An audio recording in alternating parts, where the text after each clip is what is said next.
The Indian Army on Thursday started construction work of a new footover bridge at Mumbai's Elphinstone Road station. The Elphinstone Road station had witnessed horrific stampede on 29 September that killed at least 23 people.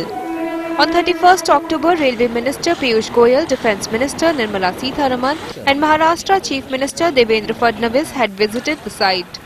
Fadnavis had then announced that the army will help build 3 new footover bridges at Mumbai's Elphinstone Road.